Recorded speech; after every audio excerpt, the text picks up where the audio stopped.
একটা কথা ভাবছি বুঝলে। কি কথা বলো তো? কথাটা হচ্ছে, আমরা যে এত কষ্ট করে জীবনটা কাটাচ্ছি, আমাদের কষ্টের দিন কি কোনোদিন কাটবে না গো? আমরা কি একটু আনন্দ পাবো না গো জীবনে? ঠিক কথাই বলেছো তুমি, তবে এটার জন্য আমার মাথায় একটা ভাবনা আছে। কি ভাবনা বলো তো? ভাবনাটা হচ্ছে যে আমাদের জীবন থেকে কষ্টের দুঃখের দিন না গেলেও সবাইকে নিয়ে একটু আনন্দ করব ভাবছি। পকেটে পয়সা নেই আর লোকজনকে নিয়ে আনন্দ করবে, কি রকম করে শুনি? ভাবছি সবাইকে ডেকে নিয়ে এই বর্ষার দিনে একটা ভোজ দেব। বললেই হয়ে গেল নাকি? ভোজ দিতে গেলে পয়সা লাগে না? আরে বাবা, সেরকম ভোজ নাকি, সবাইকে একটু বাড়িতে নেমন্তন্ন করে খাওয়াবো। যতটুকু পারি ততটুকুই খাওয়াবো, কিন্তু খাওয়াবো তাতে সবাই মিলে একটু আনন্দ করা যাবে। আর তাছাড়া গ্রামের মানুষেরা যদি আমাদের বাড়িতে আসে তাহলে সকলেরই তো ভালো লাগবে নাকি? তোমার কথা আমি বুঝতে পারছি, কিন্তু এত লোককে বাড়িতে নেমন্তন্ন করে খাওয়াতে গেলে কি পয়সা লাগবে না? তুমি একবার বুঝে দেখো গো, একটু টাকা পয়সার জন্য কি আমরা পিছিয়ে আসবো? পিছিয়ে যদি না আসো তাহলে কি ধার দেনা করে করবে নাকি? কে ধার দেবে তোমাকে শুনি? তো সেটা যে করি হোক আমি ব্যবস্থা করব। তুমি শুধু এতটুকুই বলো যে তুমি পাশে থাকবে, ব্যাস। দেখো, একটা কথা বলি, এই অবস্থায় সবাইকে ডেকে নিয়ে টাকা পয়সা জোগাড় করে ভোজ খাওয়ানোর ইচ্ছা আমার নেই। তবে এমন কোনো পরিস্থিতি আসবে না যে তোমার পাশে আমি থাকবো না। তোমার পাশে আমি ছিলাম, আছি এবং থাকবো।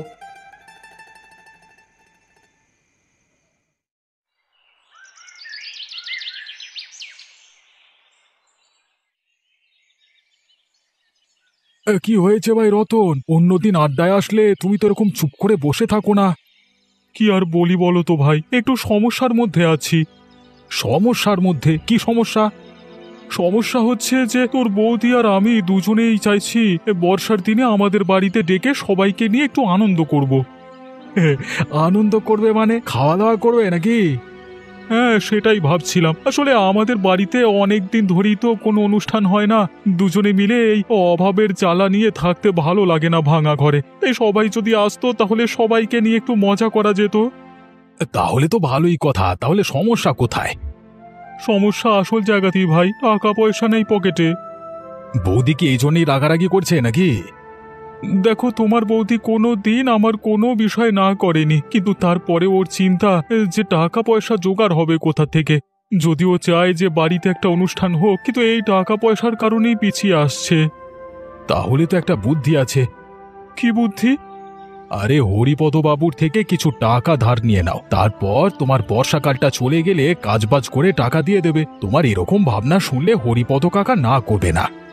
সেটাই ভেবে রেখেছি, কিন্তু তোমার বৌদি যেন কোনো রকম ভাবে জানতে না পারে। সেটা তুমি ভেবো না, সে আমি দেখে নেব।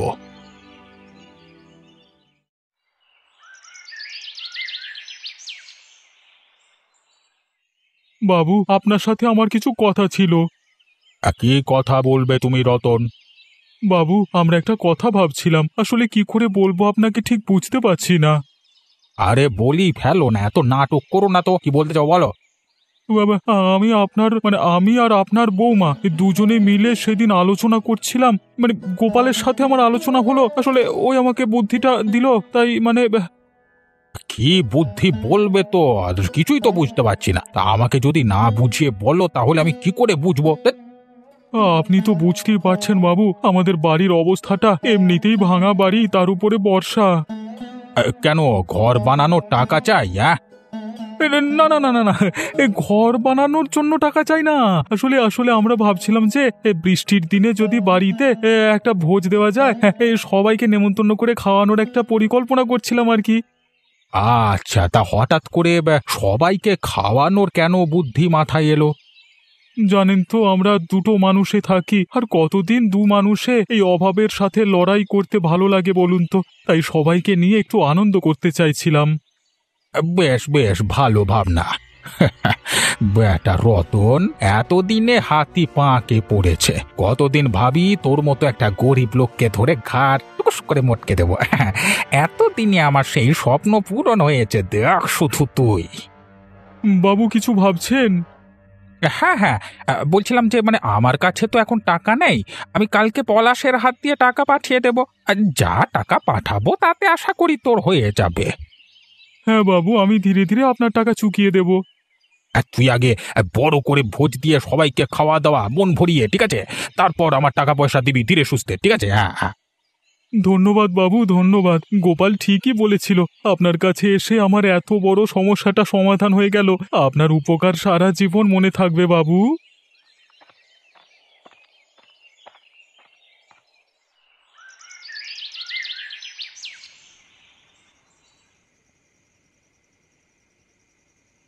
শোনো না, আমি একটা উপায় বের করেছি। কি উপায় বার করেছো শুনি? ভেবেছিলাম তোমাকে বলবো না, কিন্তু না বলে আর পাচ্ছি না। তুমি উপায় বার করেছো না তোমাকে কেউ বুদ্ধি দিয়েছে? আমি গোপালের সাথে পুরো বিষয়টা নিয়ে আলোচনা করছিলাম। জানো তো, ও আমার কত ভালো বন্ধু। তা তোমার বন্ধু কি উপায় দিল তোমাকে? আমি আসলে ভাবতেই পারিনি যে ওর কথাগুলো মানলে ফল পাবো। কি এমন বুদ্ধি দিল বন্ধু যে এত আনন্দিত হয়ে উঠেছো? আমাকেও বলেছিল যে যদি হরিপদবাবুর কাছে গিয়ে সমস্ত বিষয় বলি তাহলে তিনি সাহায্য করবেন। তার মানে তুমি আবার ধার নিতে গিয়েছিলে? আমিও সেইভাবে গিয়েছিলাম, হয়তো আমাকে উনি দেবেন না অপমান করবেন, কিন্তু উনি কি বললেন জানো? কি বললেন? ভয়ানকভাবে খুশি হয়ে বললেন কালকে ওর কর্মচারী পলাশ এসে আমাদের টাকা দিয়ে যাবে। তারপর আমরা আনন্দ করে পুরো ভোজ সম্পন্ন করবার পর সময় সুযোগ মতো ধীরে ধীরে তার টাকা দিলেও হবে। সত্যি এরকম কথা বলেছেন নাকি তুমি আমাকে মিথ্যা কথা বলছো? না না, একদমই তোমাকে মিথ্যে কথা বলছি না, এই কথাগুলোই উনি বলেছেন। বাহ, তাহলে তো ভালোই হলো। আর এত আনন্দের কথাটা তুমি আমাকে বলবে না বলছিলে? আসলে ভয় পাচ্ছিলাম যে তুমি কি ভাববে না ভাববে, তাই দেখো, তোমার আনন্দতে আমার আনন্দ, তোমার দুঃখে আমার দুঃখ। আর আমাদের জীবনে যখন একটা আনন্দের দিন আসতে চলেছে তখন আমরা আনন্দ করব না তাই কি হয়? দেখবে সব ভালোই ভালোই হবে।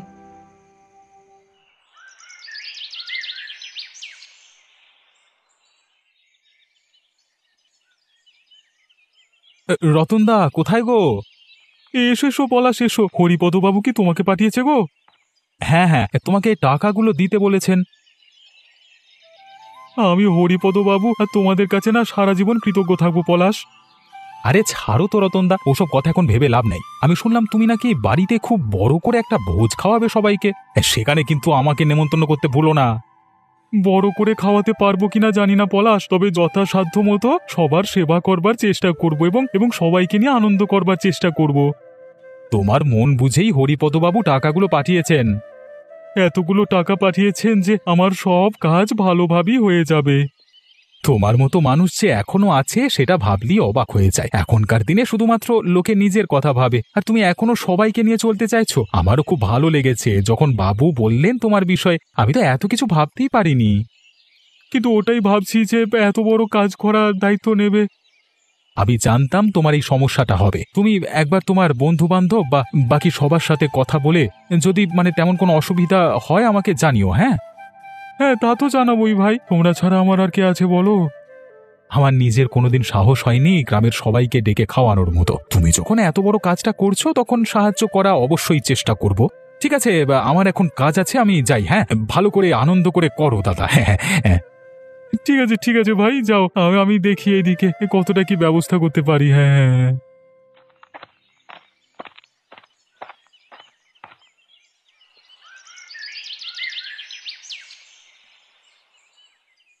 ভাই গোপাল, তুই যদি না থাকিস তাহলে আমার এই সমস্যা থেকে বের হতে পারবো না কিছুতেই ভাই। কি সমাধান হলো?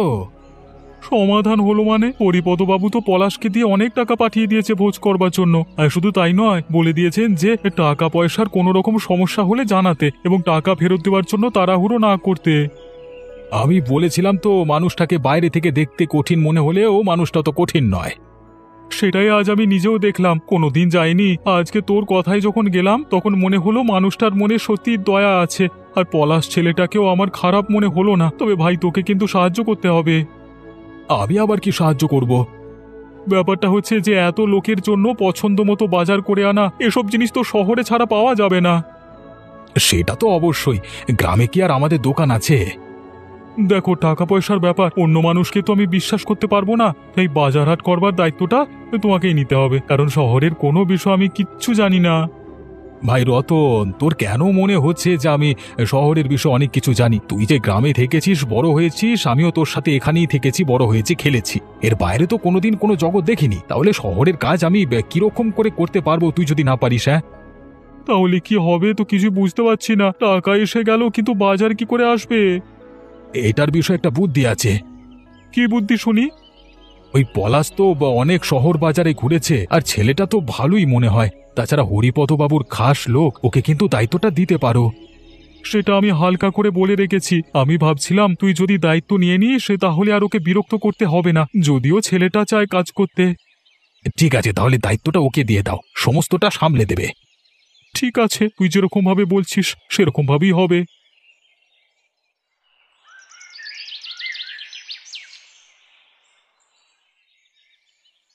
পলাশ ভাই, বাড়িতে আছো? হ্যাঁ রতন দা, এসো না, কিছু বলবে? আমি অনেক ভাবনা চিন্তা করলাম, তাছাড়া গোপালের সাথে ব্যাপারটা নিয়ে আলোচনা করলাম। কি বিষয়ে বলো তো? এই যে এত বড় একটা অনুষ্ঠান হবে, এটার জন্য কত জিনিসপত্র লাগবে, সমস্ত কিছু তো আর আমাদের গ্রামে পাওয়া যাবে না। আমাদের গ্রামে তো কিছুই পাওয়া যাবে না, কিন্তু তা বলে কি আনন্দ আটকে থাকবে নাকি? আমি গোপালকে বললাম, সে আমাকে নিজেই বলল যে তোমাকে দায়িত্বটা দিতে, কারণ বুঝতেই তো পারছো আমরা সবাই গ্রামের মানুষ, আর শহরের ব্যাপার স্যাপার আমরা বুঝি না। তোমার তো সব দিকে অনেক জানাশোনা আছে, একটু চেষ্টা করবে ভাই। আরে তুমি বলবে আর আমি চেষ্টা করব না, এমন কি কখনো হয়? আসলে আগে আমাদের মধ্যে যেরকমই সম্বন্ধ থাকুক, তোমার এই অনুষ্ঠান করবার কথাটা শোনবার পর থেকেই তোমার প্রতি আমার শ্রদ্ধা বেড়ে গেছে। আর তাছাড়া নিজে যখন করতে পারছি না, তখন এত বড় একটা অনুষ্ঠানের সঙ্গে থাকতে পারলে নিজেকে ভাগ্যবান মনে করব। ঠিক আছে ঠিক আছে, এই নাও টাকাগুলো রাখো, তুমি এগুলোকে সঠিকভাবে খরচা করো। ঠিক আছে রতনদা, তুমি কোনো চিন্তা করো না, সঠিক সময়ে সঠিক কাজ হয়ে যাবে। আসি ভাই, তাহলে দেখে নিও সব কেমন। বেশ বেশ।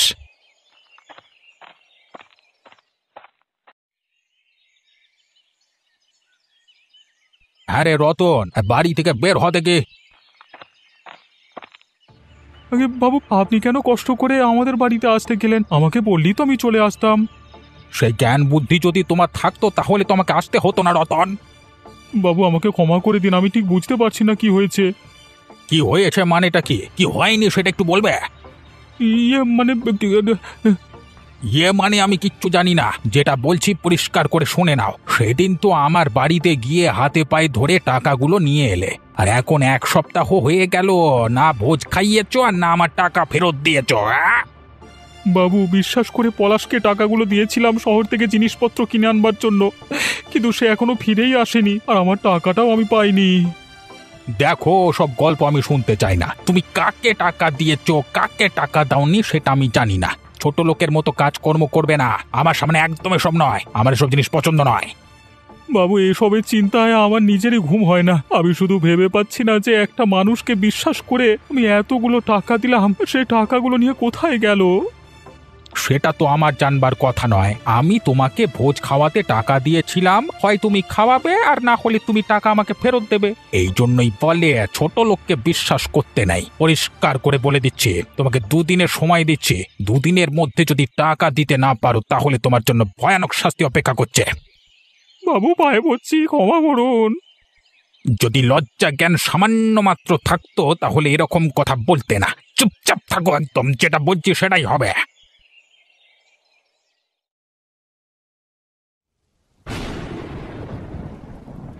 বৌদি, রতন আছে? হ্যাঁ আছে তো, দাঁড়াও ডাকছি। তুমি এরকম উত্তেজিত কেন? একটা বিপদ হয়ে গেছে, তাড়াতাড়ি ডাকো। ওগো শুনছো? এদিকে একটু শুনে যাবে, এসো। দেখো ঠাকুরপো এসেছে তোমাকে কিছু বলতে। কি হয়েছে ভাই? এরকম বৃষ্টির মধ্যে তুই এরকম দৌড়ে দৌড়ে এসেছিস, কিছু হয়েছে নাকি? হ্যাঁ, একটা ভয়ানক বিপদ হয়ে গেছে। কি কি কি কি বিপদ? আরে হরিপদ বাবু কি কালকে তোর বাড়িতে এসেছিল? হ্যাঁ তো এসেছিল তো। তোর বাড়ি থেকে যাওয়ার সময় বৃষ্টির মধ্যে রাস্তায় পিছলে পড়ে পা ভেঙেছে। কি বললি? এ বাবা, কিভাবে? এমনিতেই তো জানো তোমরা যে বুড়ো মানুষ, সবাই মানা করে বাইরে না বেরোতে, কিন্তু এই বৃষ্টির মধ্যে বাইরে বেরিয়েছিল, পেছল রাস্তায় পা সামলাতে না পেরে পড়ে গেছে। এখন কেমন আছেন? সম্ভবত পা আর কোমর ভেঙেছে, অবস্থা খুব একটা ভালো নয়। তুই কি করে জানলি? গ্রামের সবাই বলা বলি করছে, সবাই খুব চিন্তায় আছি হরিপদ বাবুকে নিয়ে। দেখ ভাই, পরিষ্কার বলছি যে আমাকে বাড়িতে এসে হরিপদবাবু না খুব অপমান করে গেছিলেন, কিন্তু আমার মনে হয় উনি খুব একটা ভুল নন। ওনার জায়গায় থাকলে আমিও ঠিক এই কথাগুলোই বলতাম। যাই হোক, সেটা আমার কপাল, কিন্তু সত্যি মানুষটা যে এরকম বিপদ হবে সেটা ভাবতে পারিনি। কথাগুলো শুনে আমার খুব কষ্ট হচ্ছে। যাই হোক, বেশি চিন্তা করো না, তুমি নিজেদের সমস্যাগুলো সমাধান করার চেষ্টা করো, বাকি আমি জানাবো। কি আর করব ভাই, যা কপালে ছিল তাই হয়েছে, এখন দেখা যাক কি হয়।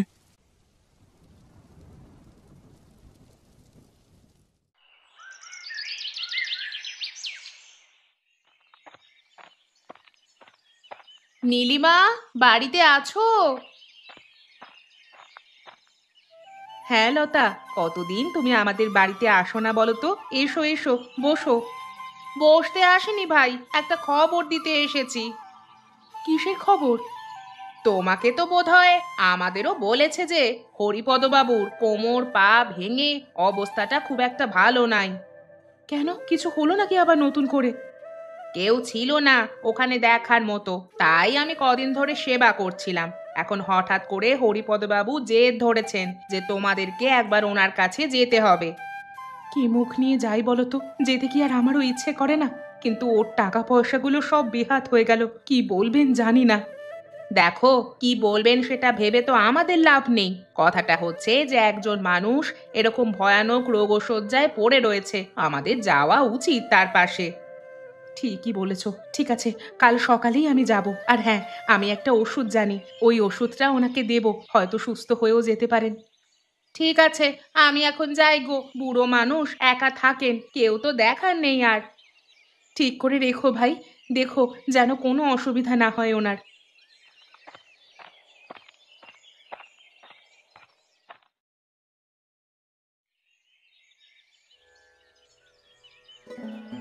এই দেখুন, চিনতে পারছেন? রতন আর নীলিমা এসেছে। তোমরা তোমরা এসেছো সতী? দেখো, তোমাদের সেদিন কত অপমান করলাম। ওসব ভুলে যান, ওসব নিয়ে আমরা কিচ্ছু মনে করিনি। আমরা আপনাকে দেখতে এসেছি, আমি একটা ওষুধ নিয়ে এসেছি। ওষুধটা খেলে আপনি ঠিক হয়ে যাবেন ধীরে ধীরে, আর ব্যথাটাও ঠিক হয়ে যাবে। ওসব কথা ছাড়ো, ঠিক না হলে অসুবিধে নেই, কারণ আমি বুড়ো হয়ে গেছি। আমি কিছু বলতে চাই তোমাদের। মানে আপনার পয়সাটা কিন্তু এখনো। পয়সার কথা তোমাকে বলতে হবে না, আমি বলছি। কি হয়েছে বলুন তো? এসব হচ্ছে লোভে পাপ আর পাপে মৃত্যুর ফল। তুমি যেদিন বলতে এলে আমাকে টাকার কথা, সেদিনকেই আমি ভেবে নিয়েছিলাম যে তোমাকে টাকা ধার দিয়ে পলাশকে দিয়ে কোনো রকম ভাবে তোমার কাছ থেকে সেই সব টাকা আবার হাতিয়ে নেব, তারপর তোমাকে চাপ দিয়ে তোমার সর্বস্ব হরণ করব। আর সেই পাপেই দেখো আমি এখানে পড়ে রয়েছি। এসব কি বলছেন হরিপদবাবু? ঠিক আছে, সেসব যা হওয়ার হয়ে গেছে, আপনি এখন সুস্থ হয়ে উঠুন। না না না, কিছুই ঠিক হয়নি। পলাশ শয়তান আমাকেও ধোকা দিয়ে টাকা নিয়ে এক জায়গায় লুকিয়ে রয়েছে। জায়গাটা আমি চিনি, কিন্তু কিছু করতে পারছি না। রতন তোমাকে জায়গাটা বলে দেব, তুমি ওকে মারতে মারতে ওর থেকে টাকা নিয়ে আসবে। আর হ্যাঁ, আমাকে কোনো টাকা ফেরত দিতে হবে না, উল্টে যদি কখনো দরকার হয় আমি টাকা দেব তোমাকে। এখন ওসব কথা থাক, আপনি এই ওষুধটা আগে খেয়ে নিন, আপনি সুস্থ হয়ে উঠুন, তারপর সব হয়ে যাবে। তোমরা যদি ভোজটা না দাও তাহলে আমি সুস্থ হয়ে উঠতে পারছি না। ঠিক আছে বাবু, আমি কথা দিচ্ছি, ভোজ যে করি হোক হবেই।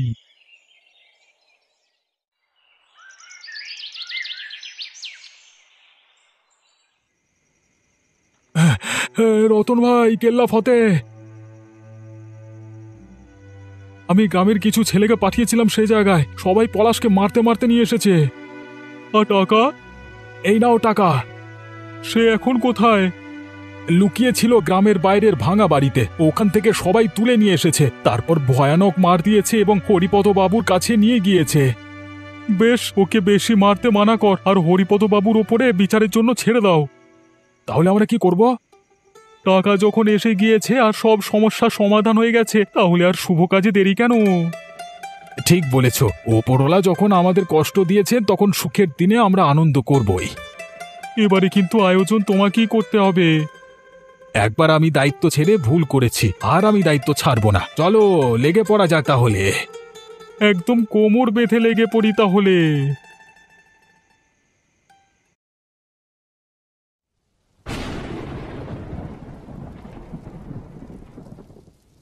এই দাও দাও, কে কোথায় আছো? সবাইকে একটু ভালো করে খাবার দাও, খাবার দাও।